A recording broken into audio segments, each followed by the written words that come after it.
Greetings, this is Polly. While cruising the web there on my political sites, you get the constant refrain of why are we always fighting like this? Why has it gotten even worse than before between Republicans, Democrats, conservatives, and liberals?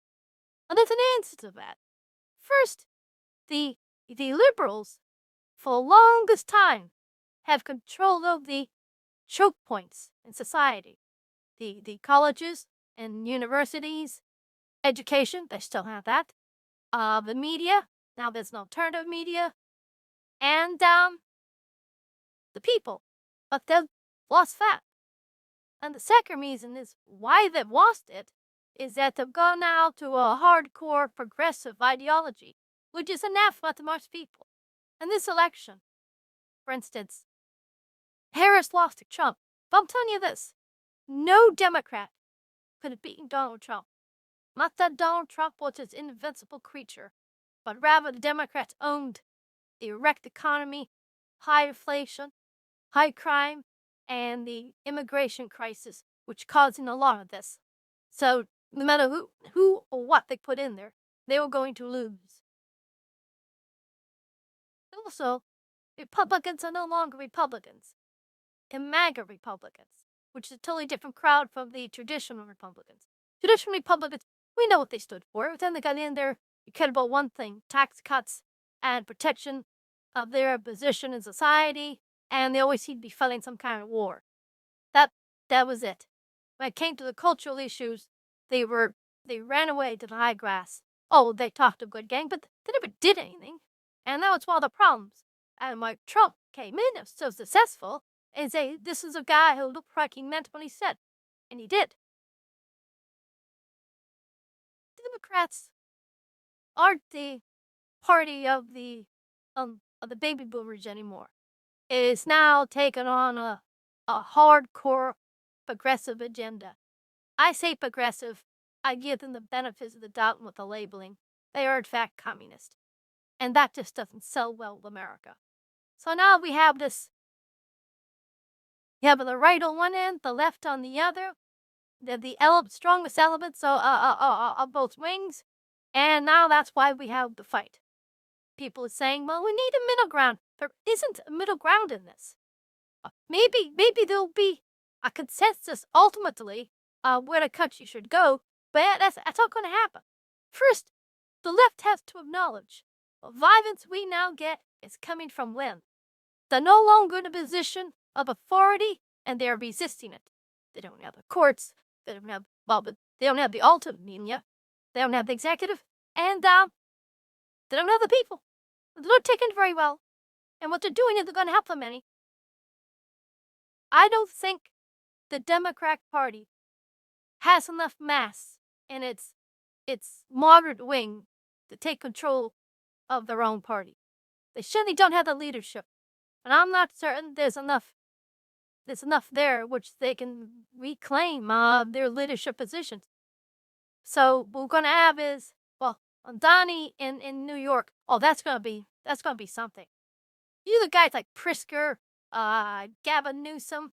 I mean, these are basically socialist.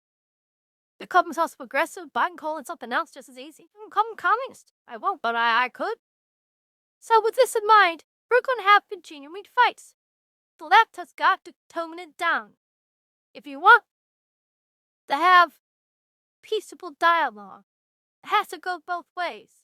You know, the left for a long time, and until very recently, were shutting conservative voices off on YouTube, Twitch, Twitter. Now that's changed for the most part. So you just can't shut up your enemy anymore. You have to have a dialogue with them. And boy, they're not very good at that.